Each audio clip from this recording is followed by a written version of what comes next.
Nesse vídeo eu vou falar do episódio 21 de Sousou no Frieren. Então vamos lá. Talvez ele tenha um dos começos mais significativos até agora. Enquanto o episódio anterior mostrou como o privilégio dos magos de nível 1 era algo desejado por alguns, esse mostra um contraponto extremamente condizente com a história. E lá vamos nós! Frieren não é uma história sobre alcançar grandes feitos ou conquistas, tanto que ela começa depois disso. Mas é sobre como seguir em frente, lidar com os problemas e se entender. Seguindo essa lógica, a Frieren não tem interesse em um caminho fácil, e sim na jornada, é o mais natural para a história. E isso mostrou mais sobre duas personagens. A Zeri se interessou imediatamente na Frieren, por ela ser forte, e se decepcionou com sua falta de ambição, já que normalmente isso é vinculado com a determinação de alguém, enquanto a Flame viu o potencial do que a Frieren realmente queria. Mesmo lutando contra os demônios por vingança e sendo ensinada a usar magia para lutar, a Frieren lutava para viver. Por isso, ela não hesitava em matar os inimigos, enquanto as duas eram guerreiras e viviam para lutar. Inconscientemente, elas não queriam o fim da guerra. E isso é tão real que uma pessoa como a Zeri, que tem um jeito arrogante, simplesmente não tinha resposta. Lascou. Por outro lado, a luta da Kanye e da Lavigne trouxe respostas sobre a magia. Espere, vamos discutir o assunto. Como a diferença de mana impediu o Richter de ser congelado, a história mostrou uma mecânica muito comum na maioria dos sistemas de poder. Mesmo que você tenha vantagem sobre um oponente, poder bruto pode subjugar completamente essa diferença. Normalmente isso pode prejudicar algumas lutas, mas dependendo de como você usar, não vai ser um problema. Assim como a aula da magia de defesa, as novas magias são usadas justamente para abusar do ponto fraco dela, ataques físicos muito fortes, já que ela é quase impenetrável ao dano mágico. Eu fui criado pra isso, literalmente. Mesmo que o outro ponto fraco seja consumir muita mana, nem sempre dá para contar com isso. E considerando que para ela ter uma defesa perfeita, o tempo de conjuração ficaria muito maior, o que poderia ser fatal para uma técnica que depende da reação do conjurador, então no futuro podem acontecer duas coisas. Criar uma versão dessa magia resistente à porrada, ou talvez a Fern consiga usar uma versão avançada dela, já que o maior problema é o tempo de conjuração.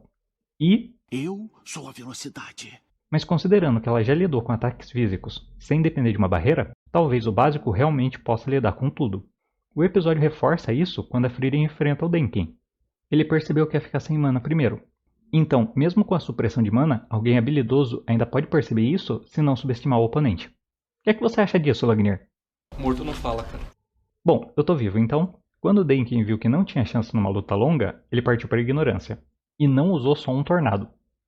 Considerando que uma examinadora perguntou se a barreira ia aguentar, não faltou força no ataque. E pela surpresa dele quando a Frieren resistiu, talvez você possa fortalecer a barreira usando mana, ou pode ser para uma esfera de defesa gastar muita mana. Mas esse último ponto não é um problema para Frieren. E com uma brecha, ela mostrou o que 1000 anos de experiência podem fazer. E para quem acha que se a Laufen tivesse 1 ou 0,5% dessa experiência, ela não teria sido pega, ela não queria ver ele machucado. Então foi mais uma questão de índole. Isso é nobre. É idiota. Mas é nobre. Pelo menos nós descobrimos a motivação do Denken. Ele quer o título de mago nível 1 para visitar um túmulo na sua terra natal. Algo simples e pessoal, bem parecido com as motivações do grupo da Frieren. Mas considerando que ele tem dinheiro e influência, por que ele não contratou um mago para ir com ele? Mas você é burro. Claro, como tem poucos, pode ser difícil contratar eles, ou é um motivo pessoal para ele ir sozinho. Só espero que a história explique o motivo. Eu também. Algo como salvar as companheiras. Seria lógico se a Frieren simplesmente aparecesse e salvasse as duas, não é? Seria bacana, né? Seria, né? Mas histórias não são feitas só por escolhas lógicas. Cenas fantásticas e marcantes são muito mais importantes que lógica. Então como você salva suas companheiras da forma mais fantástica possível e ainda dá para elas a chance de brilhar? Simples. Destrua a barreira indestrutível da maior maga do mundo. Provando que a execução e o tema de uma cena são muito mais importantes que meter sakuga de luta. Tô dizendo a verdade. Oi, nota da edição. Durante essa conjuração por um frame, a Frieren fica com a silhueta da Zeri. Também tem essa outra, mas eu não sei o que é.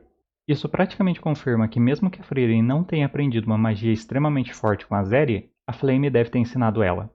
Obrigado, Frame, eu não tinha conseguido colocar esse comentário no vídeo. É só isso? É só isso. Voltando ao roteiro original, a destruição da barreira também explicou algumas coisas. O símbolo sagrado da Frieren representa que ela tem o título de Grande Maga, o mesmo da Flame e da Zeri. A única dúvida é se são só 3 ou tem mais alguém. Mesmo que a Zeri viva buscando outras batalhas, ela adora a imprevisibilidade da magia. E talvez seja por isso que ela fundou a Associação Mágica. Ela pode querer reunir gente talentosa para ver as maluquices que eles criam. Ou ela simplesmente se cansou de ficar estagnada e, assim como a Frieren, decidiu seguir em frente. E por último, tivemos uma informação sobre a magia. O que você pensa e acredita pode afetar sua luta. Por quê? 魔法はイメージの世界だ。 Hã? Espera um pouco. Talvez o que realmente limite uma magia e o mago sejam os seus conceitos e a imaginação dele. Eu realmente acertei alguma coisa? Não, quer dizer... Menos, bem menos. Voltando à luta, além de dar água pra Kanye virar o jogo, a Frieren também mexeu com o psicológico do Richard, já que agora a Lavigne conseguia congelar ele. E isso abre uma brecha para personagens terem problemas em lutas futuras, não pelo adversário ser mais forte, mas por alguma instabilidade emocional. E eu entendo o medo do Richard, considerando o que a Kanye fez. Morri. Se dependesse dele, o time teria perdido, mas o Denkin não desistiu até o fim, e usou sua última opção, procurar um time com Shitiro e numa situação pior que a deles. Ele podia ter aproveitado que a Loth ainda tinha mana e ameaçado os caras, Com certeza. mas a escolha dele mostrou princípios e é muito mais legal. A idade traz consigo a sabedoria. Quando acaba a mana, Luta que nem macho! e depois desse episódio, principalmente dessa cena, se você não gosta do Denkin, tu tá errado. Igual a reação da Yubero, eu descobri que a Fer tinha uma magia de ver através das roupas. Deixa de ser safada. Eu não tô sendo safada. Se ela agiu assim com a Fer, que é uma mulher, imagina se ela fosse um cara.